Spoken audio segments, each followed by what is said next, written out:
What's going on, YouTubers, gamers and hobbyists, and welcome to this week's episode of P&Q, the question and answer series where you get to ask me questions or put comments to me and then I respond to you the following week.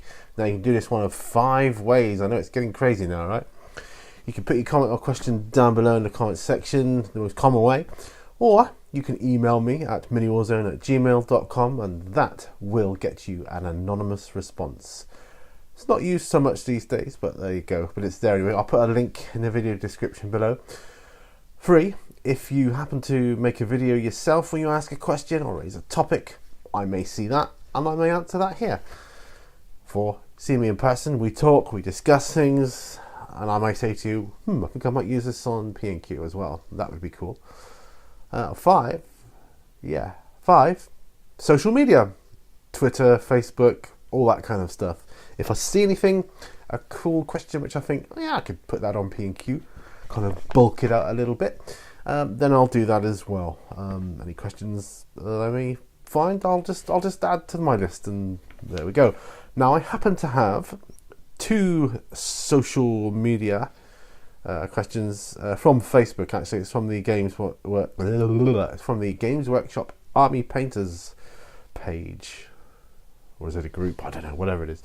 Anyway, and I've got 1 email. Yay, I haven't had an email in ages, so there you go. And then I've got my comments from last week. I haven't had any questions in person, so to speak, and I haven't seen any videos on YouTube asking any questions, but there you go. So what I'm going to do is I'm going to start with the 2 questions I picked up from the Games Workshop Army Painters page, group, whatever it is. Then I'll go on to my email, then I'll go on to the comments from last week. Okay, there you go. Preamble's getting a bit long nowadays, but there you go, there it is. Okay, so the first question then comes from Nick Kern, and it is obviously off of the Games Workshop Army Painters page, group. And he says, so what do you do when you lose motivation? Or do you lose motivation? Now that is a good question. What do I do when I lose motivation? Personally, this is what I've been doing lately. I spend more time with my dogs, take them out for a walk or something, instead of, I can clear my head. I can walk around my local valley.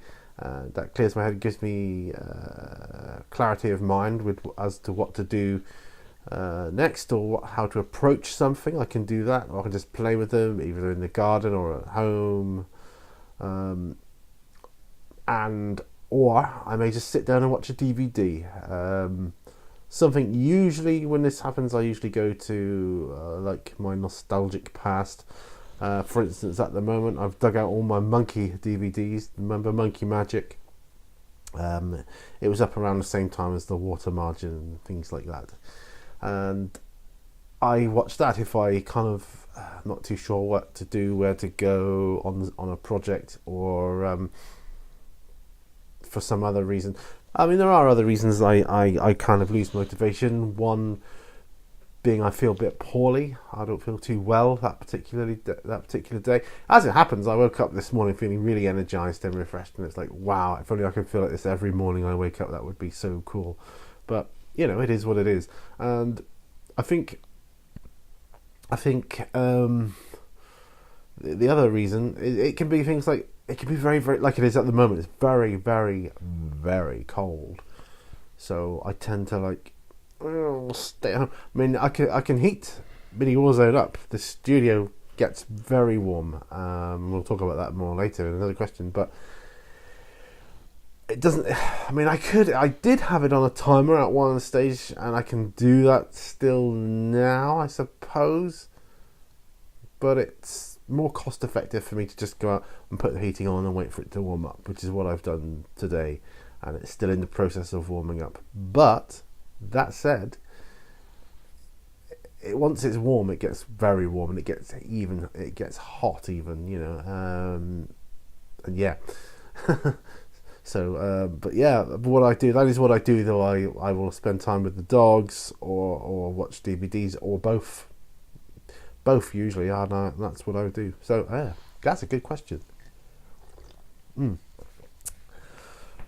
Thomas Burke from the same place asks, Hey guys, so I saw this post recently about workspace ideas and it got me thinking. How do you display your completed armies? Do you keep them boxed away to save space or display them on shelves? I'm thinking of getting a bookshelf next to my workstation to display them. And that's exactly what I did actually. I bought my bookshelf quite early on in my modelling career, and the idea was to display models. Now it's to put the models on that are too big to go away in my drawers. I've got those rainbow coloured drawers on wheels actually, which are quite handy dandy. And I put it's mostly like my infantry and a few slightly bigger models fit in there, but the bigger ones, they go on that shelf, and some books of course. I could actually do another one. At the moment, most of my armies are stored away to save space. They are. Although to be fair, a lot of my early stuff isn't really display worthy. I mean, I would have it on display though, just to keep me motivated and to think, look how far I've come. When we move one day, I'm going to get more in the way of display cabinets, probably lighted ones and that kind of thing, and it'll be my pride and joy. But until that day, I'm afraid the majority of my armies are going to be packed away to save space, because space is always a huge factor when it comes to my my hobby endeavours. But yeah, I mean, I could do with another bookcase really, because I've got a lot of big models. But like I say, it is what it is. I lost a lot of space in my studio when I had it insulated, because I had it really well insulated. I mean, big insulation, really thick, which is why it gets so warm in here once the heating is on. But yeah, that's what I do. Okay, I'm hugging this mug by the way, because it's nice and warm, and my hand on the heater it's still heating up. But it's taking the edge off at the moment, and once you can feel when it starts to warm up. Anyway, let's move on to the email. My email this time actually wasn't anything to do with hobby or whatever. It's just someone I know who happened to email me. So they got their email was, well, it doesn't matter what it was about. So it was like blah blah blah. Blah, blah, blah. And then right at the end of the email, they asked me a question. I said, by the way, how do you keep your man cave heated in these winter months? So that was the question. So I thought, yeah, I'll talk about that. I use an oil heater. It's mobile, it's on wheels. It's an electric oil heater. Quite a big one. It's got many settings on it, and it doesn't take long to warm up, and it really kicks out a load of heat. It really does. And like I said earlier, I've had my studio so well insulated, including the ceiling. It's just crazy. Probably I would say majority of the heat goes out of the floor. I could put carpet down, I suppose, and I have thought about that in the past. Might be a project to do, if not this year, maybe next year. I may put carpet down. Depends how well off I am, carpet. It would be nice. That would make it a bit warmer out here as well. But yeah, oil heater, that's how you do it. Of course, in the summer it gets so hot in here, I have to have a fan on. And of course I've got the dehumidifier, a big like a, not industrial, but it's quite a big dehumidifier. That's on wheels as well, and that kicks out some heat as well when it's on, but it's noisy, so I turn it off when I'm doing videos. It's on an automatic thing, so sometimes I'll have it on of an evening. It takes the humidity down to a certain level, or when it gets above a certain level it kicks in, and then it just sucks all the water out.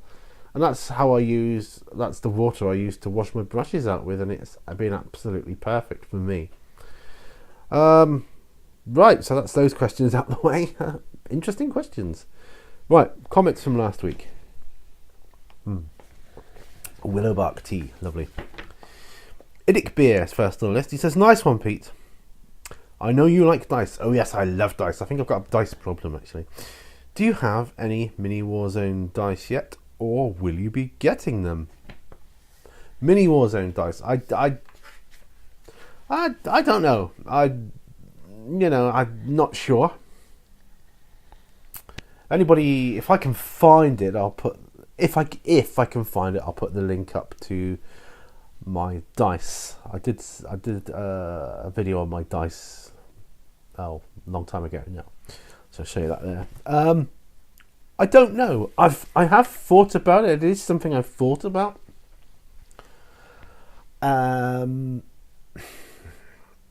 for the foreseeable, but probably most probably yes. In the long term future, I will. A bad throat today. I don't know. Not a bad throat. I've got not like. Feel like I need to clear my throat a lot. I've been doing a lot of talking these past few days, so yeah. But yes, I probably will. Right, that's that sheet done. Next on my list is Frost and Fists, who says, "Great episode as always, my brother. I'll head over to watch your terrain piece right now." Oh, that was the terrain circle square thing I did a few years ago, or a couple of years ago, was it? For next week, I ask this. Here we go. Right, this past week, I played a soup army, multi-faction under a single keyword. My friend asked to play 2k versus my admech, but I only own 1400. I supplemented my space rules for the other 600, keeping it legal by giving them their own detachment. I had a blast. They performed brilliantly together. This made me think. I've seen a lot of videos lately talking about soup armies, some talking well of them, some talking against them. What do you think of multi-faction soup armies?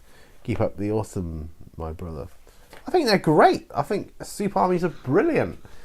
Just adds more, you can add more narrative to your games that way. I mean, I think they're great.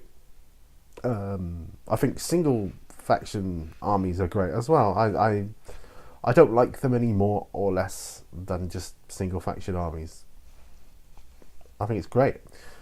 I think it's great to have allies, in your force, and I think you can really build a cool narrative around that. And why not? Why not? So yeah, gets a thumbs up from me. All right. Right. Next is Shadowcat. We've got an RPG question. I've done one of those for a little while. Okay, Shadowcat asks, have you used Roll20 and what do you think of the new Star Trek Adventures RPG? In response to Idic Beer, we are the Borg. Oh, I did that rubbish. I could edit the sound to make it sound more Borg-like, but I probably won't. Have I used Roll20? No, I haven't. And I hadn't even, to be honest, I didn't really know that much about it until seeing your question, and then it made me look at it and think, that's how they're doing it. Because I watch a lot of RPGs on YouTube. I've watched a lot of games being hosted and played and everything else from people that aren't together, and I thought, wow, that's super cool. It's something I've always been interested in, and I'd like to get in. I don't really know what I'm doing with it though, so I haven't created an account as yet. I'd be very keen to try it out sometime. I don't know. You obviously use it, I'm guessing. What are your thoughts on it? Do you think it's any good? Let me know. Star Trek Adventures RPG, that looks... Well, I've only seen miniatures. Well, I've seen Star Trek miniatures. I'm guessing that is for this adventure game, and the miniatures look fantastic. I like the idea of that. I do.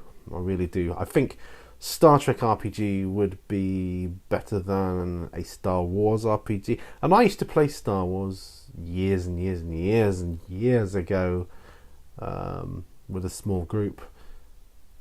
I was a player, not a GM, and I really enjoyed it. But that said, I think Star Trek would be even better. I do. But no, let me know about the Roll20 thing, if you wouldn't mind. And I have one last question, so...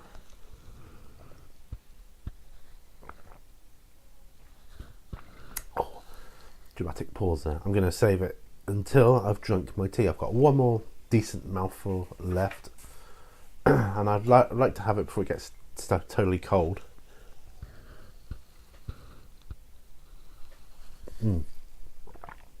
I keep the bag in, you see.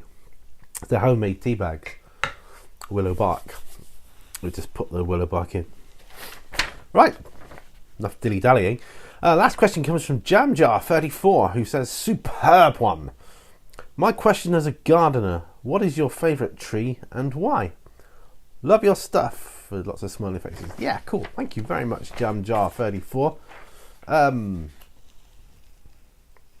Miss your videos, by the way. Not that I'm trying to press you into making videos, because you obviously, you're pretty busy these days, and I understand that. But I do like your videos. What's my favourite tree? Is the oak tree, traditional Old English oak, because it's a very English tree, and they've got such character. I love an old, gnarly old oak tree. Nothing finer, in my opinion. That's the epitome of trees for me. And yeah, that is my answer. Oak tree. Let me know yours. Okay, that's it for the questions. Short one this week. So yeah, keep your questions rolling in so that I can keep doing these, because it's one of my favourite series to make. And I will see you soon. Remember, all brushes lead to war, and bye for now.